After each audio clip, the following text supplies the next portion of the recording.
But yeah, if it's like a girl that they took serious, like it was his girl at one point, 100% off limits. Bro, even if it is a 304, I'm still like, okay, bro, so I don't want guys, I don't want I don't want to. Like, some guys are different about it. Like some dudes are like, yeah, this is gonna be funny. Eskimo Brothers is for a funny story. But and then some guys are like, hell, notice with black dudes, they don't like white guys. We're all like, yeah, well, I said we. Yeah, but he's white. He's white, Justin. He's white. He a black, bro. Hey, man. That was natural. I officially just stamped Myron as white. Yeah. What I meant to say was when I was in college. Yeah, I knew that was coming. You know he's white. He can dance. And then 2 rolls. All right. So anyway, going back to what I was saying. When I was in college, right? Myron Gains, and all the bootlicking sellouts are being exposed now.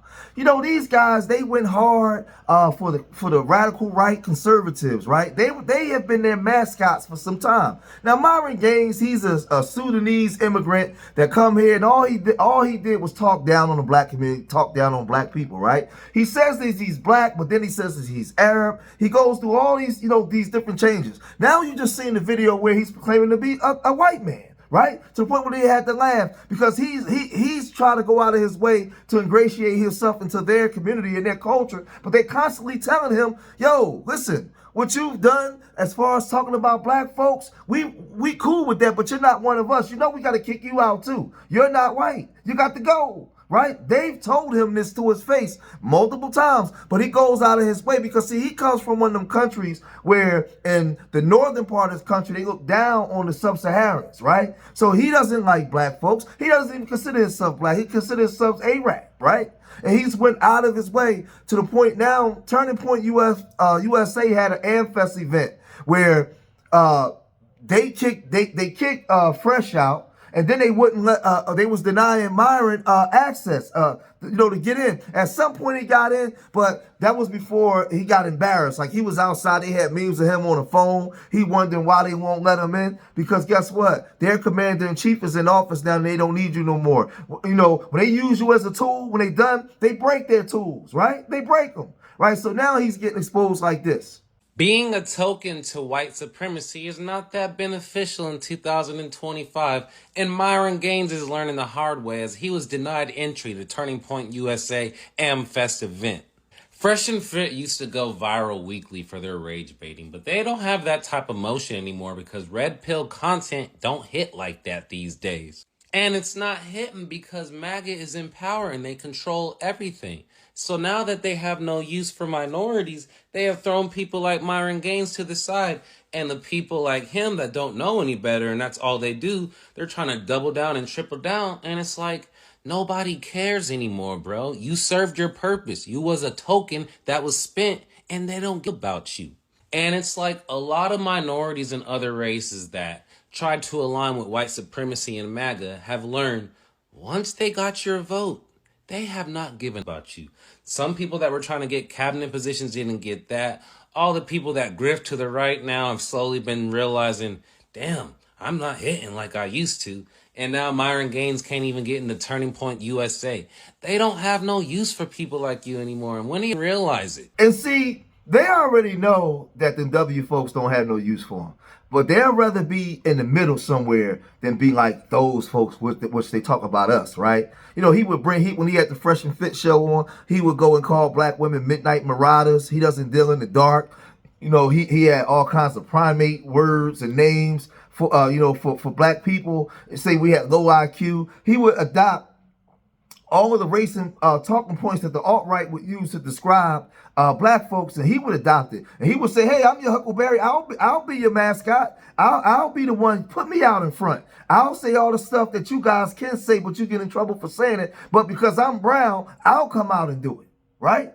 He was doing all that kind of stuff. But now he's being exposed on so many different levels because so many of his channels have been demonetized, right? But Tariq Nasheed, he got wind of this situation of what happened at that AmFest, and he said this. But listen, you know what I got to talk about? Your boy Myron Gains. Oh, musty Myron Gains. Boy, you notice the alt-right, they're turning on Myron Gains. Well, they've been kind of throwing him under the bus lately. He went to, was that a Turning Points USA event? You know that event the other day that had Nicki Minaj? Was it that same event where he went up there to try to get in and they gave him a hard time and they wouldn't let him in for a minute? Was that the same event? Was that the same event where they wouldn't let Musty Myron up in there? Yeah, they had to. Oh, they've been treating him like a stepchild. I think they ultimately let him in, but they had him at the front door. They had to go get management. They had to get a couple of people to approve him to get in. So, I know that was humiliating for him because, he's such an alt-right ass kisser. And they're really throwing him under the bus. This one woman who was clicked in with the NRA, Dana Lorch, how do I pronounce her name? Lorch? I can't pronounce her name correctly. Me and her, we done been into it on Twitter. She's taking shots at me and all this stuff. So she was clowning him the other day. Myron and her, they were going back and forth over some things. She was kind of clowning him about his Muslim name, and he was going back and forth kind of clowning her. The alt-right and the alt-right adjacent types. How did this thing start with Dana? I think he posted a picture of himself and with some patriotic or military related event. He was boasting about his contributions to the nation and telling critics to shut the F up and all that. And Dana, she just jumped in and checked him. She was like, "You are a Sudanese DEI hire." And she started calling him out for being an Islamist and all that, and start talking about rumors about his sexuality and about him laying up with men. And, I hit him with that when I was debating him about them pictures of him laid up in bed with white men. And he started explaining. She told him to go back to the Sudan, said he wasn't a real patriot. And he was clapping back. He was like, "Well, can I vote? Do your research before you criticize patriots." Oh, man. So, they were going back and forth. Now, why is the alt-right types, the alt-right adjacents, why are they turning on your boy Myron Gains? Now, Myron... And see, these people, one thing about these W folks, those alt-right W folks, one thing they hate is a traitor even more. So they'll use you to do their dirty work, but when they're done, they'll get rid of you because you can't be trustworthy. You can't be trusted. Like, you are a traitor. They're not going to deal with traitors, right? So this woman, she said, "Listen, you are a Sudanese DEI hire." She said she ended up all the talking points that he was using on us, she turned right around and used it on him, right? Because they ain't dealing with him. But there was an Asian woman. She basically explained when they come into this country what happens and why the black community is looked down upon by a lot of immigrant groups. Now, this is the thing. Take away the emotion, right? Because it's a conversation where we're educating each other. I wasn't offended or upset by nothing that she said. I was listening to what she was saying, right? Because the things that we say, right, about these people, you have an immigrant explaining and telling us that we're correct. And she was explaining it to us how they do it, right? How they do it. So this was a woman, she was sitting down with some people having a conversation, and we need to listen. Take all the emotion out of it. Check this out. We heard about America, and we learned that to survive in this country, we needed to align ourselves with whiteness and not blackness because we didn't want to catch that smoke, essentially. So we aligned ourselves with whiteness. And so proximity to whiteness keeps us, quote unquote, safer. But in doing that, they can be like, model minority. If the Asians can do it, why can't you do it? And so we created a wedge as people of color against other people of color. Yeah. It's a whole thing. Yeah. Yeah, it's a whole thing. And then like the riots in LA, the wedge theory came in crazy because professionals from Asia came, but they're not allowed to be doctors here. But they can get a loan because they're proximity to whiteness. But they can only get a loan in black neighborhoods. Right. Where black people couldn't get loans. Right. And so there's that automatic tension. So this is an Asian woman saying what we already know, but she's not in denial. She's not challenging the talking points, right? She's not coming on here and saying that that's not true. She knows what's going on, right? She's aware and she's blowing the whistle. She's saying, listen, what y'all been saying is right, man. It's correct and it's wrong, right? You know, this is what they're doing. They're giving us loans to open up shop in your community. And you guys been patronizing our communities for 60 years, right? And some of our people, it's not that they don't just dislike you, that their lifestyle is predicated on your dysfunction. That's the way the system is set up. Everything is set up against you rising up or overcoming the barriers that's been set in front of you. She's saying this, right? And this is the thing, right? So they can't go and act like that they're not aware of what's going on, because they know that they're discriminated against W folks. But W folks would rather deal with them in America than deal with us, because the structure of America, the good and bad, is all tied in between black and white in this country. So they'll rather deal with other groups that's not the so-called Negro people, right? Because, like I said, we got a problem with Mr. Charlie owes us.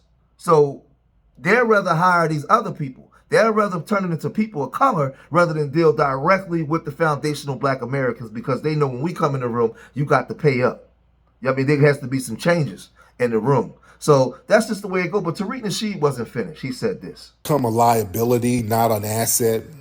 You know, the alt-right, they'll tolerate edginess only when it advances power. Now, Myron, because he's so desperate at this point, he's crossing the line from provocative to being just radioactive. And, you know, once the donors and platforms and the alliances are threatened, the movements, they don't defend you, they'll start discarding you. So he's just doing too much because, you know, that alt-right type, they don't really like Muslims and Islam, and he's a Muslim.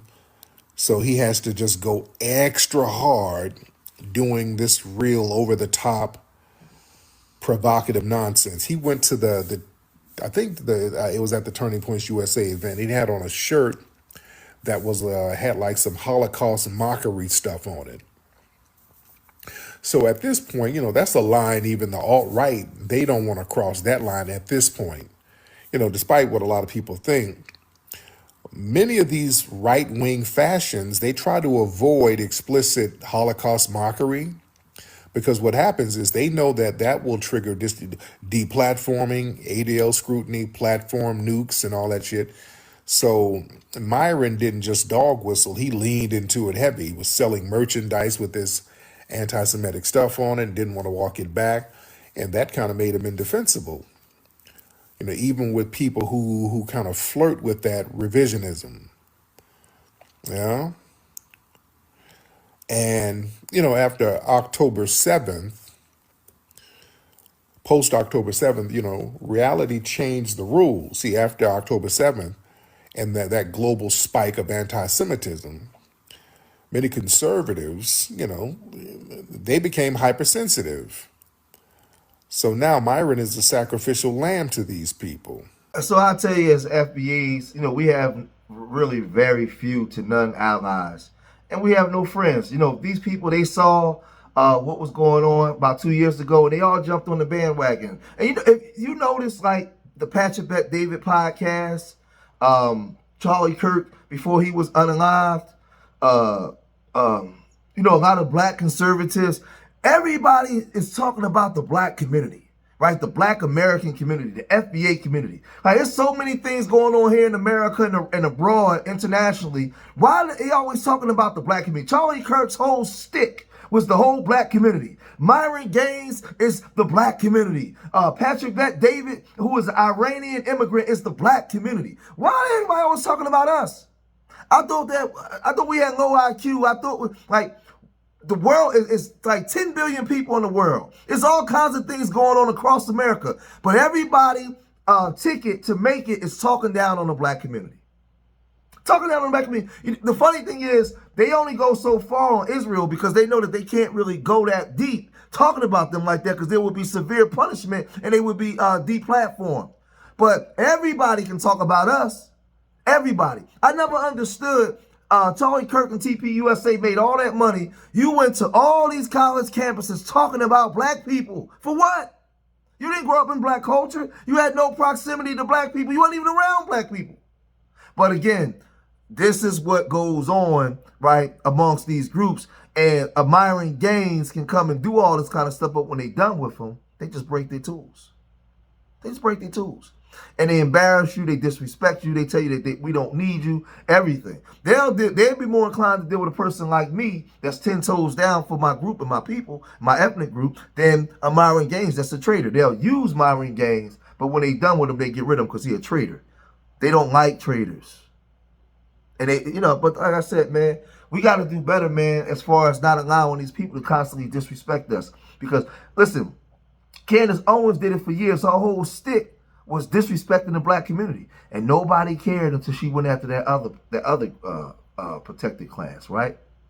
Remember, she was on Charlamagne show when they tested her blackness, and they was like, "Let's see if you've been in a black church or you've been around black culture. God is good."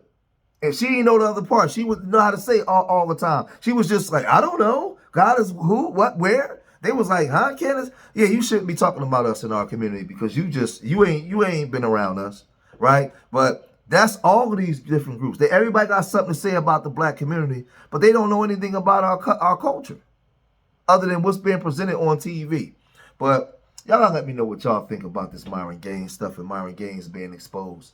If you made it this far in the video, hit that like button, subscribe to Street Media TV, leave your comments in the comment section. Let me know what you guys think. And remember, I love y'all. Till the next time. Peace. Y'all like my embroidered? This is the embroidered version. The Urban Nerds.